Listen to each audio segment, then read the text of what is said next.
Gostaria de agradecer à comissão organizadora desse simpósio. É uma grande iniciativa para todas as pessoas que trabalham com doenças neurológicas e condições associadas a modificações da pressão intracraniana, não apenas a hipertensão intracraniana aguda, mas outros cenários, porque levanta uma discussão. Eu acho que o grande mérito de um simpósio como esse é levantar a discussão sobre o potencial da aplicação desses métodos e o quanto podem beneficiar nossos pacientes. Meu nome é Wellison Paiva, eu fui convidado pela comissão organizadora, gostaria de agradecer o convite para falar sobre esse tema, que é a utilização da monitoração não invasiva no cenário de traumatismo crânioencefálico. Esse, sim, talvez o protótipo das condições neurocríticas em que a gente utiliza os conceitos de monitoração de pressão intracraniana já desde muito tempo. E aí a possibilidade de utilizar ferramentas não invasivas nos traz um grande potencial de aplicação. Para falar em termos de monitoração não invasiva, é essencial que se entenda os aspectos sobre a monitoração invasiva. São conceitos desde os conceitos da doutrina de Morrow-Kelly, passando também pelos aspectos de conceitos de complacência cerebral que foram estabelecidos na fisiopatologia da hipertensão intracraniana, até os anos 60 e 70, quando a gente começou a medir clinicamente essa hipertensão, essa pressão intracraniana. Isso porque o sentido de tratar um paciente com hipertensão intracraniana, entendendo que a hipertensão intracraniana é a principal causa de morte no paciente com traumatismo crânioencefálico. Então, tratar a hipertensão intracraniana é parecido com a ideia de um paciente que tem hipertensão arterial e se vai tratar a hipertensão arterial sem saber quanto que está a pressão arterial, não faz muito sentido lógico e fisiopatológico. Entretanto, embora a monitoração tenha sido inserida na prática clínica nos anos 70, muita discussão tem até hoje, o padrão de monitoração continua sendo o padrão invasivo, mas isso traz vários problemas, particularmente, além dos problemas clínicos com o risco de hemorragia, com o risco de infecção, que são complicações graves, potenciais, embora, infelizmente, em um número muito pequeno, problema de custo, e esse problema é mais marcante nos países de baixa e média renda. O próprio definição trata do uso das ferramentas de monitoração invasiva, segundo os protocolos da Brain Trauma Foundation americana. A gente vê diferença em termos da aplicação desses métodos em países de alta renda e países de média e baixa renda. Então, o uso da monitoração não invasiva teria, portanto, alguns benefícios, como eu falei, evitar as complicações associadas à monitoração invasiva e, ao mesmo tempo, reduzir custos com o desenvolvimento, talvez, de novos protocolos. E isso é particularmente importante nos países em desenvolvimento, até porque a incidência de trauma se torna cada vez mais relevante nessa faixa de população, América Latina, Ásia, África, como pontos onde a gente tem a maior incidência de traumatismo crânioencefálico. E o protocolo, a principal indicação atual nos conceitos da Brain Trauma Foundation é a recomendação da utilização da monitoração com o objetivo de diminuir a mortalidade em 2 semanas. 2 semanas, e isso deriva, essa informação deriva basicamente do estudo coordenado pelo professor Chestnut, de Seattle, que realizou na América Latina um estudo analisando protocolos utilizando monitoração invasiva e não invasiva, e não conseguiu identificar a diferença em desfechos tardios para esses pacientes. Isso gerou muita polêmica, muita discussão no mundo inteiro.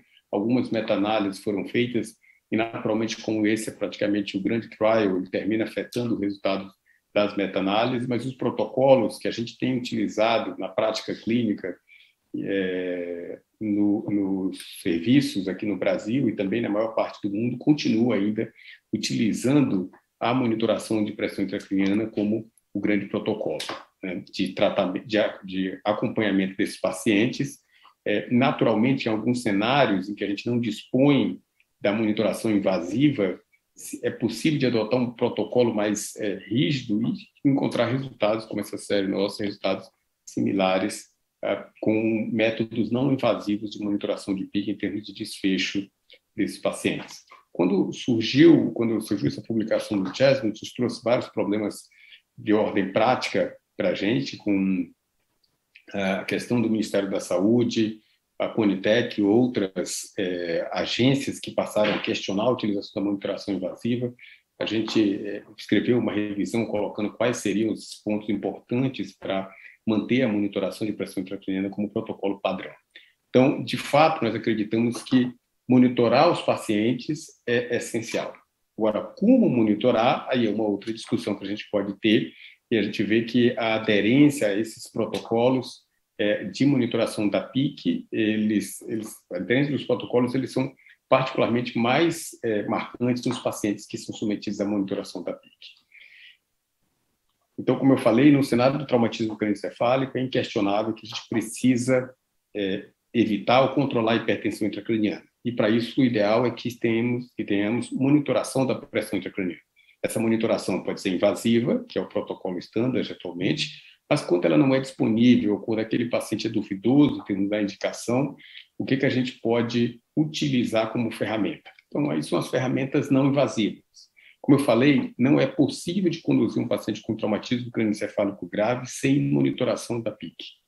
Agora, como é que essa PIC é monitorada? Existem ferramentas, a monitoração invasiva continua como o protocolo padrão, mas existem muitas ferramentas não invasivas que podem ser utilizadas, e essas ferramentas não invasivas, cada um tem seus benefícios e limitações, mas num cenário em que a monitoração invasiva ainda é questionada, ou que a monitoração invasiva não é disponível por questão de custo, de treinamento da equipe e tudo isso, os métodos não invasivos são opções muito interessantes.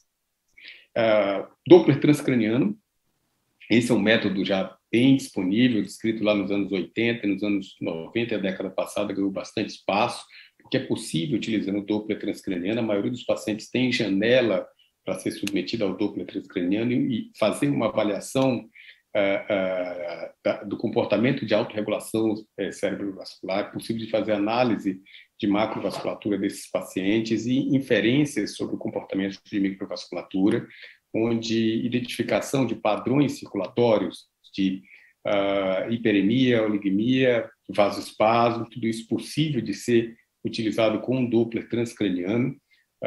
No Hospital das Clínicas, trabalhando em conjunto com o grupo do professor Chu, nós temos feito tanto investigações de protocolos experimentais em modelos animais de hipertensão intracraniana, como publicações avaliando a utilização do Doppler como ferramenta em diferentes cenários de hipertensão intracraniana, particularmente no paciente com traumatismo crânioencefálico. Então, nesse levantamento todo que a gente utiliza, existem alguns parâmetros que são utilizados. Eu falei, identificação de padrão circulatório de hiperemia, oligoemia, uso de avaliações de autorregulação estática e dinâmica, uso de índice de pulsatilidade para uma inferência indireta, praticamente mais de uma dezena de artigos que nós publicamos recentemente sobre isso.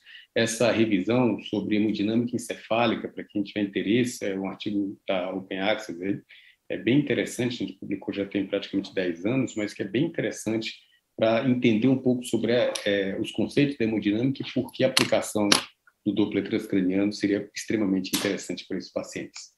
Embora seja uma ferramenta útil, embora seja uma ferramenta possível de ser aplicada, ela tem limitações, né, tem desvantagens. Então, se você for colocar em termos de vantagens, como eu falei, a possibilidade de uma avaliação hemodinâmica encefálica em tempo real, então você vai colocando aquilo ali, a vantagem de você não precisar deslocar o paciente pelo hospital. Então, isso parece uma coisa muito simples, mas hoje, cada vez mais, na análise de segurança dos pacientes, as complicações decorrentes do transporte intra-hospitalar de paciente em coma são cada vez mais marcantes, o risco de intubação, e não apenas o risco de grandes acidentes, mas mesmo de pequenas alterações, como descompensação de hipertensão intracraniana, como aumento de CO2, como algumas situações que acontecem em decorrência desse transporte. Então, qualquer tipo de ferramenta que não envolva o deslocamento do paciente entubado é, sem dúvida nenhuma, uma grande ferramenta. Se a gente comparar, por exemplo, com tomografia, perfusão, com outros métodos que poderiam ser utilizados,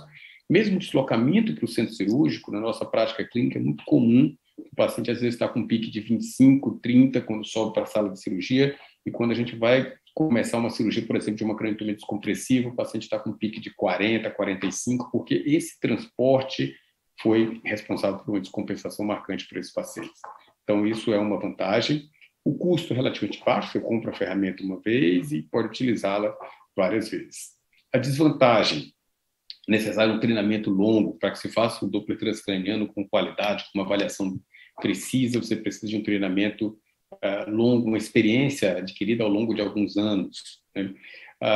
Desvantagens também, a correlação com o achado numérico da pressão intracraniana, então tem várias críticas à utilização de variáveis de análise indireta, né, de determinação indireta de pressão intracraniana, seria uma desvantagem da utilização dessa ferramenta. Mas, sem dúvida nenhuma, é uma ferramenta interessante para utilizar, para que o intensivista ou o neurologista, o neurocirurgião faça o treinamento nessa técnica. A questão envolve uma curva de aprendizado mais longo para que as informações sejam realmente fidedignas para guiar a conduta neurointensiva desses pacientes. Utilização de ultrassom da bainha do nervo óptico, uma ferramenta também simples, interessante, em que é possível medir a bainha do nervo óptico. Então, nessa figura aqui, ele tem um olho direito, a gente vai fazer esse cálculo da distância está apontado aqui na figura como 2,2, tá? Para a gente poder medir a dimensão dessa bainha do nervo óptico. Tá? Tem muito aspecto de literatura já fazendo essa avaliação de correlação entre os valores da bainha do nervo óptico. Esses valores mudam naturalmente de um artigo para outro, mas basicamente seria numa faixa de entre 5,5 e 6, algo em torno de 5,7, uma correlação com 20 milímetros de mercúrio, com uma sensibilidade alta para a detecção de hipertensão intracraniana. Também na população pediátrica, naturalmente, as questões anatômicas da população específica, da população pediátrica, têm que ser levadas em consideração. E na população pediátrica isso muda um pouco, então os estudos que analisaram essa população apontam para um valor de 4,5 milímetros na dimensão, né, da bainha do nervo óptico, com uma correlação com 20 milímetros de mercúrio. Então, acima desse valor, em crianças, você teria um componente de hipertensão intracraniana, abaixo desse valor, você teria um cenário de normotensão. Então, isso é uma ferramenta interessante. A outra vantagem da utilização da bainha do nervo óptico é o fato de que você pode utilizar a curva de treinamento é curta. Então, se você fizer algo entre 10 e 15 ultrassons, você já começa a ter um bom resultado de acurácia em termos de avaliação interavaliador, né? Então, isso é positivo para essa ferramenta. A dificuldade que a gente ainda tem, né, de encontrar é a correlação em termos das intervenções que são adotadas, em termos de uma avaliação dinâmica da bainha do nervo óptico, assim como a correlação em termos desses valores mais altos. Então, esse artigo nós publicamos no ano passado, foi tese de doutorado de um colega do nosso grupo de pesquisa, onde a gente fazia um modelo animal de hipertensão intracraniana e correlacionava com a mudança dinâmica da hipertensão da bainha do nervo óptico, e esses achados foram positivos em termos de uma correlação, em termos de que as intervenções para melhorar a hipertensão intracraniana, elas são efetivas para também diminuir a bainha do nervo óptico. Então, isso é uma informação muito positiva para a gente, no aspecto de que a informação da bainha do nervo óptico ela é uma informação dinâmica, então ela não fica absolutamente estática.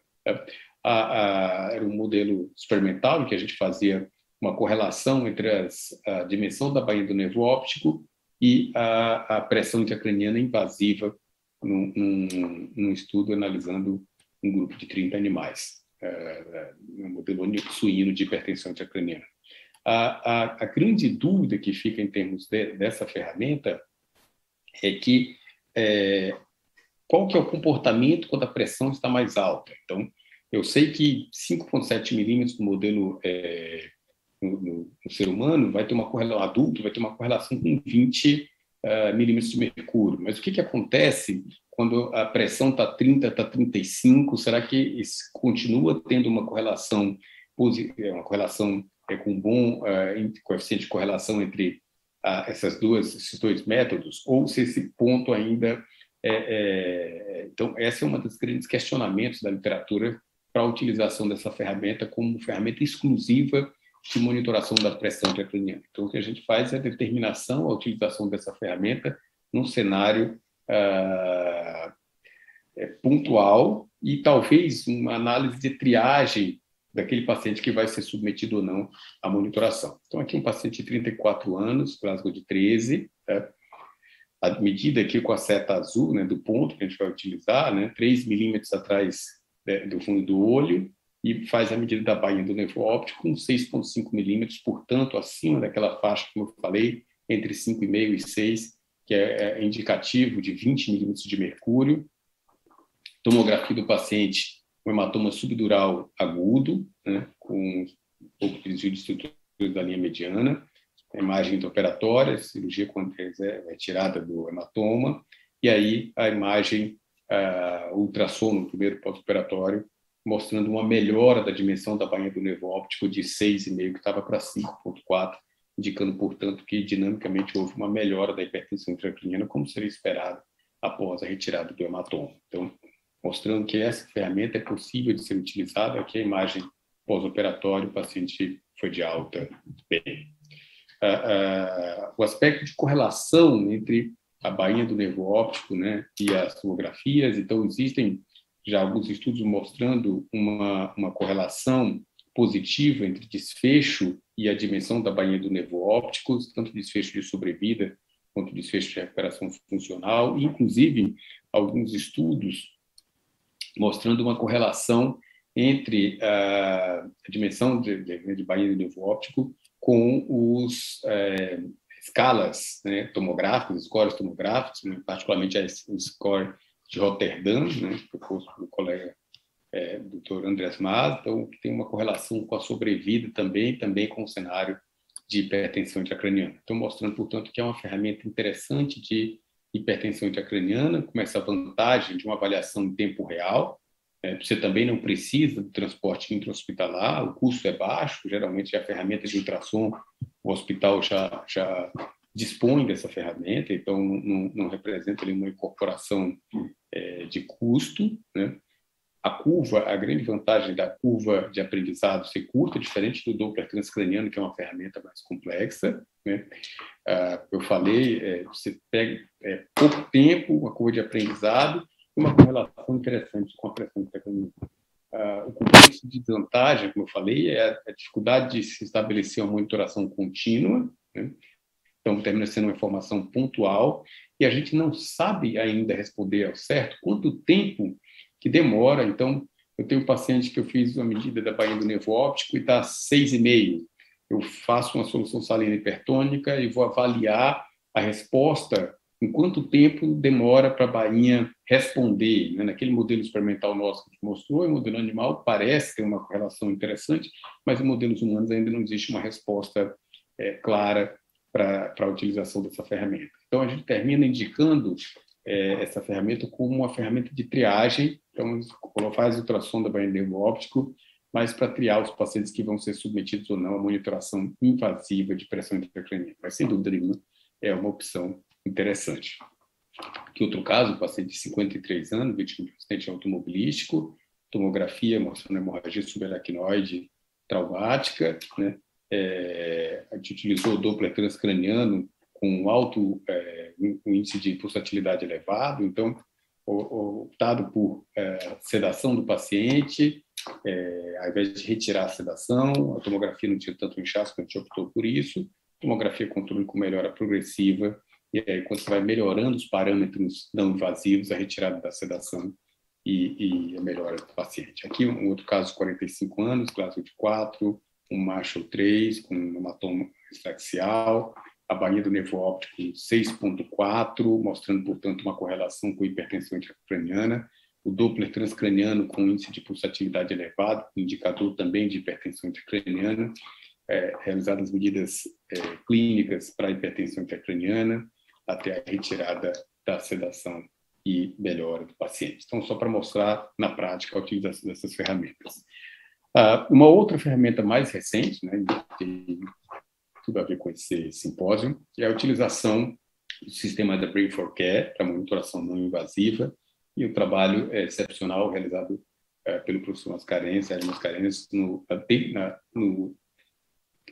desde o componente de conceito, que já foi enfrentar toda a diversidade dos conceitos clássicos de Monro Kelly. Então, tem lá 200, 300 anos de conceitos que é difícil, porque já viraram dogmáticos, e o professor Sérgio Mascarenhas enfrentou esse desafio, trazendo para a gente, talvez, uma oportunidade grande de estudar melhor esse tema e de aplicação clínica para melhora do desfecho dos nossos pacientes, né? A gente tem essa veia de pesquisador, mas, no fundo, nós somos médicos, nós queremos tratar melhor o paciente e o paciente ter a recuperação dele. A gente, enquanto pesquisador, geralmente a gente pensa de uma forma mais coletiva, enquanto médico, a gente pensa mais individualizado ali e sem dúvida nenhuma, a gente percebe um potencial muito grande dessas ferramentas e que a gente tem basicamente uma avaliação da detecção da deformidade óssea, né, nos ossos do crânio, e o sistema capta essa informação, faz a transdução da informação para poder transmitir para uma tela que vai trazer as informações de uma análise qualitativa da pressão intracraniana. Antes, o sistema era minimamente invasivo, com a necessidade de uma incisão na pele, de uma colocação direta sobre o crânio. Agora, um sistema não invasivo, que seja talvez o grande benefício disso. E, como eu falei, o que se faz é uma análise qualitativa da pressão intracraniana, levando em consideração a curva da PIC, da relevância, em conceitos já muito bem estabelecidos, da relevância dessa análise qualitativa. Então, não adianta só uma informação da PIC, como eu falei, e quando a gente pensa no ultrassom da baía do nervo óptico, a gente tem uma informação isolada, tá? 6,5, o que quer dizer que tem hipertensão, mas é uma informação muito grosseira em termos de manuseio do paciente com hipertensão intracraniana. E a utilização dos conceitos de análise qualitativa da curva de PIC é possível de analisar e de identificar eventualmente alterações de complacência cerebral dos pacientes, e essa alteração de complacência tem uma correlação muito grande em termos de eventual desfecho de descompensação da pressão intracraniana, de momento para a retirada da sedação, de estabelecer medidas, talvez, para controle da hipertensão intracraniana por uma avaliação indireta. Existem alguns grupos aqui no Brasil que já fizeram estudos em diferentes cenários, além do traumatismo cranioencefálico, cenários também classicamente associados com hipertensão intracraniana, né, tanto no componente infeccioso, quanto na população adulta, quanto na população pediátrica, com o grupo de Ribeirão Preto, mostrando essa possibilidade da utilização dessa ferramenta.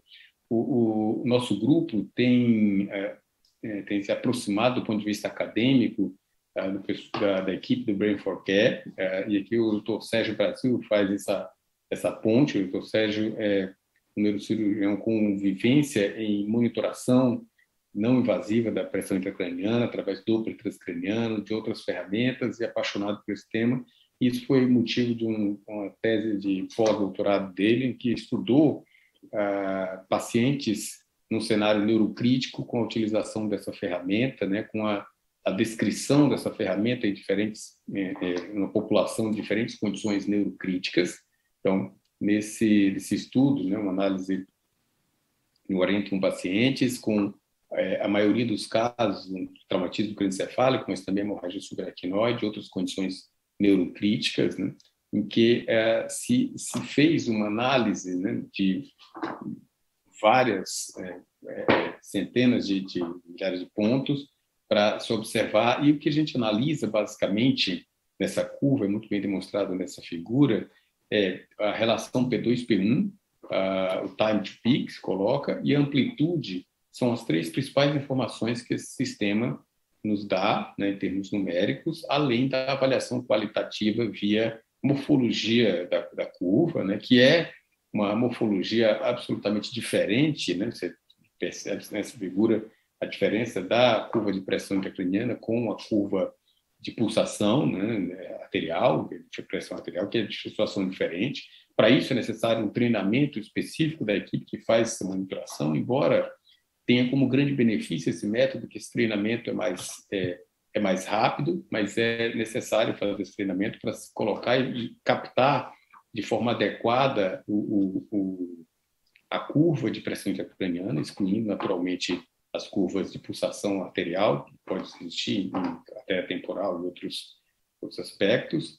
E nesse estudo, né, um grupo basicamente de análise de pacientes com o cérebro, com o crânio fechado, com craniotomias ou fraturas e com craniectomia, né? Então, mostrando um potencial de aplicação, inclusive, do paciente craniectomizado, que hoje, cada vez mais se ganha espaço da utilização dessa possibilidade de utilização de monitoração contínua, mesmo no paciente após craniotomia descompressiva, porque havia uma percepção no passado que eu já fiz a craniotomia descompressiva, já tirei o osso, não tem muito mais que eu possa incorporar para esse paciente. Hoje a gente sabe que existe uma correlação grande de desfecho ruim nos pacientes que mantêm um componente de hipertensão intracraniana, e esses números no modelo invasivo, eles são a gente é mais agressivo, então pacientes com um pique acima de 11,4 descomprimidos têm um pior desfecho, acima de 14,7, um estudo bem interessante mostrou que acima de 14,7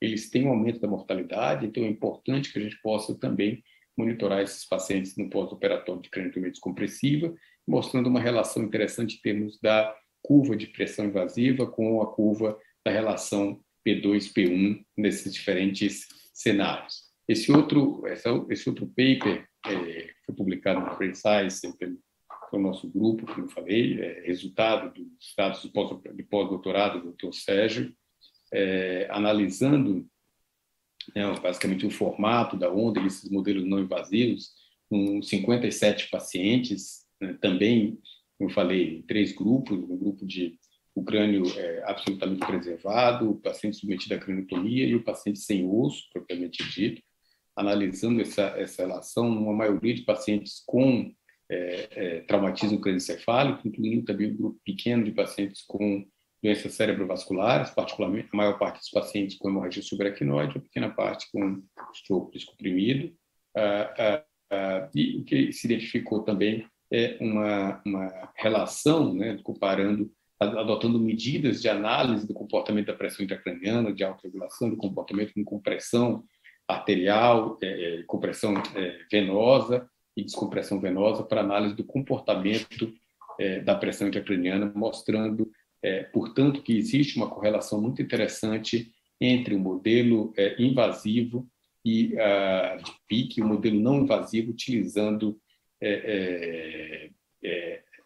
algumas dessas variáveis, o time, a relação P2, P1 é o que a gente tem mais utilizado, mas time to peak também é uma informação importante.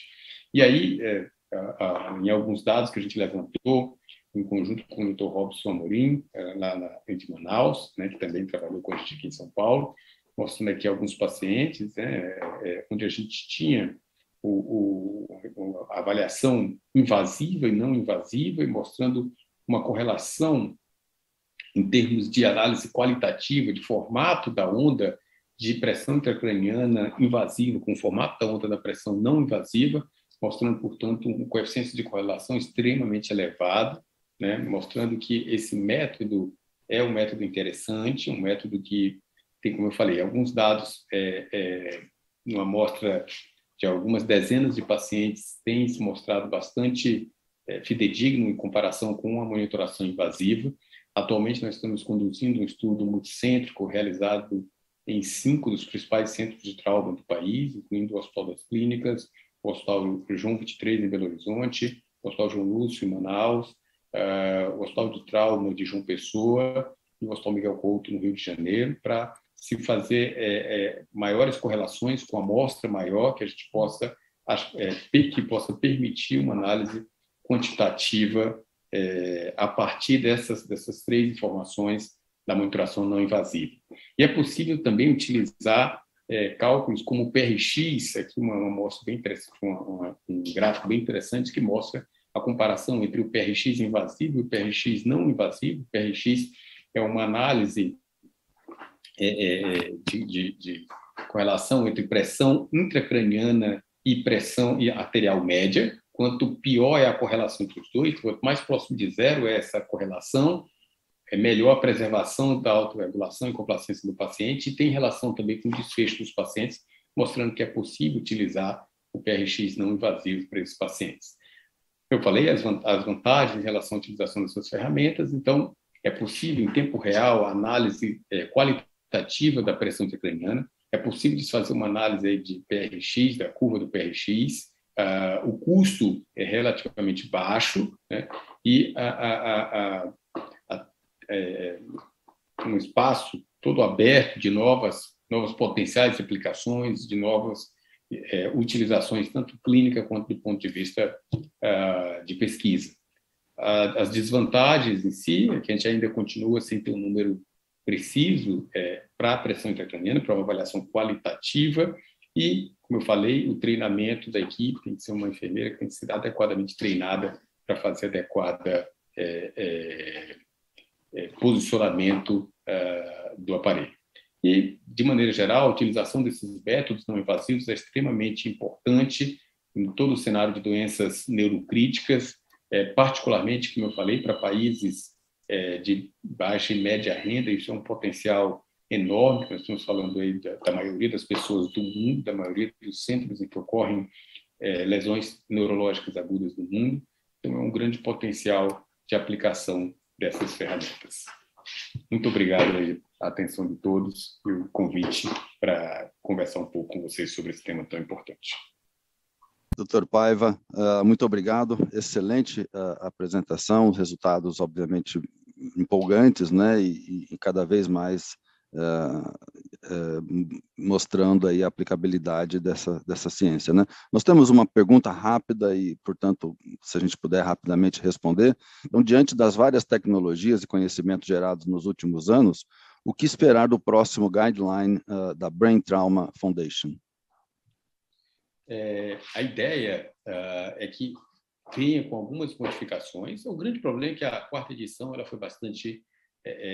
no aspecto de monitoração, todo mundo ficou um pouco receoso em decorrência da publicação do Best Trip Trial. Mas a ideia é que tenha modificações. Nós vamos participar agora no segundo semestre de 2022 de um consenso internacional de monitoração não invasiva em pacientes neurocríticos, que tem apoio da Sociedade Europeia de Neurocirurgia e da Sociedade da Neurocritical Care Society. Então, a ideia é que os guidelines, né, a próxima edição do guideline da Brain Trauma Foundation venha com informações adicionais sobre a aplicação dessas ferramentas não invasivas, porque cada vez mais a literatura vai se consolidando e criando evidências para que o consenso, né, no aspecto de consenso de especialistas, possa trazer esse suporte adicional para a utilização dessas ferramentas.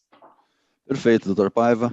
Mais uma vez, muito obrigado, parabenizo pelo excelente trabalho e certamente nós estaremos ansiosos para ver aí os resultados futuros da sua pesquisa e da sua atividade. Muito obrigado. Nós passaremos então para a próxima apresentação.